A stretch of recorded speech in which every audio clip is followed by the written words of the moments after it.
Some Rogers Holdings. Jim, thanks for joining us. Well, you know, we've seen what's happened with the dollar. We're seeing what's happening with commodities. What are you making of it all?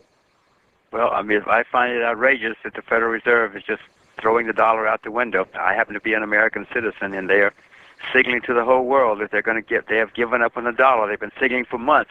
Anybody listening or watching this show should get out of his dollar because the Fed has given up. Do you really think so? We've had comments that they're still in favor of a strong dollar policy. Please.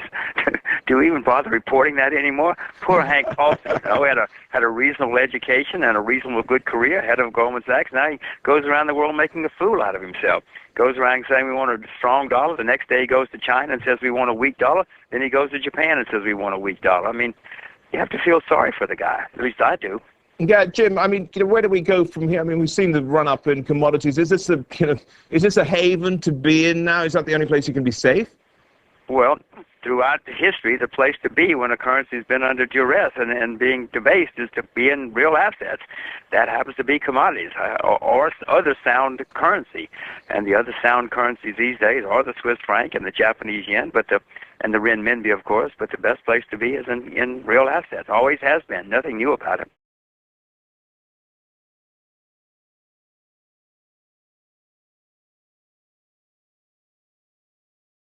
Well, if they're going to do what to the dollar, what it looks like they're going to do to the dollar, who knows how high they'll go. Oil is just now making new all-time highs when you adjust for inflation. Gold's all-time high adjusted for inflation should be over $2,000 an ounce. They are really giving up on the dollar. They are driving the dollar down. They are printing money as fast as they can. I mean, look, the Federal Reserve has just in the last week spent about, $230 billion taking on loans, house loans, mortgages out of the system. This man Bernanke was never elected by anybody. I don't know where he gets the audacity to spend $230 billion of our money to bail out a few friends on Wall Street. This is totally outrageous. He's next going to be in his helicopter going around the world collecting rent payments from people. I mean, who gave him the authority to do that, to destroy the dollar, to destroy our currency, to essentially destroy the American economy? And nobody ever voted for the man. It's just mind-boggling to me. Jim, what about you? And here he goes and gives more of our money to Bear Stearns so these guys can continue to drive around in their Maseratis. You know, the reason they did it this way was because if Bear Stearns had to declare bankruptcy, you realize that Bear Stearns paid out billions of dollars in bonuses in January, 6 weeks ago. If he'd if they'd let them go into bankruptcy, they all would have had to send back their bonuses. This is what they're doing. They're doing this so that they don't have to give back their bonuses. That's why they didn't put it into bankruptcy. And Jamie Dimon's got a great deal because the Federal Reserve is paying for it. The Federal Reserve is using taxpayer money to buy a bunch of Bear Stearns traders Maserati. Jim, let's just look at the risks overall now with the financial system as a whole and looking globally. Let's do so. Yeah, go on. In 1966, the entire Japanese financial community went bankrupt. Every broker in Japan was in bankruptcy in 1966. Japan came out of that, became one of the great powerhouses of the world. In 1907, everybody on Wall Street was bankrupt. Everybody was bankrupt in 1907. America recovered from that and had a very, very nice future. Are you telling me that we're never going to have bankruptcies in the financial community again? Our next guest is the man who correctly predicted oil would reach $100 and gold $1,000. Here to join us with his outlook on energy, commodities, the dollar, the credit crisis, everything under the sun, including Fannie and Freddie. Jim Rogers, chairman of Rogers Holdings. He comes to us from Singapore this morning. Jim, good morning. So what do you think about what the government's doing or proposing to do with Fannie and Freddie? It's an unmitigated disaster. I don't know where these guys get the audacity to take our money, taxpayer money, and buy stock in Fannie Mae. I mean, what is this? If that's what they're doing with our tax money, why don't they ask us? I didn't say take my money, my tax money, and buy Fannie Mae.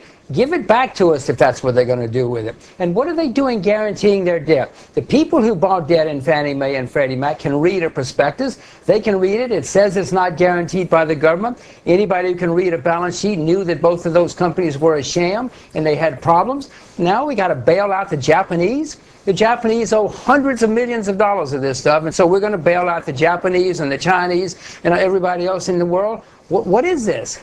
and it ruins the Federal Reserve's balance sheet, and it makes the dollar more vulnerable, and it increases inflation, and it drives down the dollar. Other than that, good morning. All right, you've been very critical of the Fed and certainly some of the government moves here, Jim. So where do you think this is all leading us to? It's leading to more and more rampant inflation. It's leading to a decline and eventual demise of the United States dollar. You know, the FDIC this weekend used 10% of its assets to bail out a bank. Anybody who's got money in a bank in America better make sure they don't have over $100,000, because 10% of the FDIC's assets just went this morning. No, I've not covered my shorts. As obviously I should have, because you know they're already up 50% or something since then. If they go up a whole lot more, I'll short more. They're basically insolvent. There's no question about that. You know, the government itself last week said they were. The pool last week said that they're insolvent. Anybody can read a balance sheet knows they're insolvent. So if they go up a lot, I'll short more. If they go down, I'll probably cover. I think most people are just sitting here confused and probably relieved at the moment and trying to figure out how this is going to work out. But let me tell you how it's going to work out. It's going to mean the debt of the United States is going to be downgraded over the next few years. It means that U.S. government bonds are now going to become suspect down the line. And Mr. Bernanke, under oath, told us before Congress at the housing crisis that there was no problem in housing 2 years ago and 3 years ago. Mr. Bernanke, under oath, has been telling us for a while that everything is okay. Did we have a choice, though, with Fannie and Freddie? I mean, they're responsible for, what, half of the mortgages that are out there. I mean, could we have let them fail? Carol, I know you always like to print money. You always like to bail out everybody in sight, but that's not the way capitalism is supposed to work. That's That's socialism for the rich. That's what that is. Welfare for the rich. Of course not. Now, if we don't let Fannie Mae go broke, and we're not, obviously, what's going to happen when you Band-Aid and put some Band-Aids on it for another year or 2 or 3? What's going to happen 3 years from now when the situation's much, much, much worse? Okay. Then somewhere along the line, the market is going to hit us, and we're not going to be able to do anything if we keep bailing out everybody in sight. The Federal Reserve has already extended its balance sheet so desperately that they have trouble. That's not the way capitalism is supposed to work. That's socialism for the rich. That's to do with Fannie and Freddie, but yet investors seem to like it, and you've got the dollar moving up, so there seems to be a lot of support out there. Well, of course, investors in Fannie Mae and Freddie Mac like it. You know, the companies were going to go bankrupt if they hadn't stepped in to do something, and they should have gone bankrupt, all the mistakes they made. I'd like to know why the people at Fannie Mae aren't in jail right now. The people in Freddie Mac aren't in jail. The way markets have worked for a few hundred years. You still negative on the dollar at this point? I just said everybody in the world is negative on the dollar, including me, so it's bound to rally. It could rally for another few weeks, few months. How do I know? You know, I hope that if it does rally more this year, that I'll use that rally to get out of the rest of my U.S. dollars. The dollar's a terribly flawed currency, Carol. The U.S. government says there's no inflation, but the rest of everybody else in the world knows there is inflation. Most governments don't lie about it anymore. They know they cannot lie about it. Inflation's here. The U.K. just a few minutes ago said they have the highest rate of inflation since 1986. Everybody does. And the UK is one of the governments that usually lies about it. So if they're saying it's that bad, you know it's really bad. When you look back over your entire career, how does this play out in terms of the level of history that is being made Friday, Sunday, and today? Well, it's a very good question, and the answer, I don't think I want to give you the answer because you'll probably cut me off the air. You know, what's happening here is they're ruining the value of the U.S. dollar. They're ruining the Federal Reserve. They're ruining what has been one of the greatest economies in the world. They're bailing out everybody in sight. This is a disaster for America. This is a disaster for the world. Ben Bernanke and Paulson are bailing out their friends on Wall Street, but there are 300 million of us Americans who are going to have to pay for this, and there are 6 billion people in the world who are going to have to pay for this.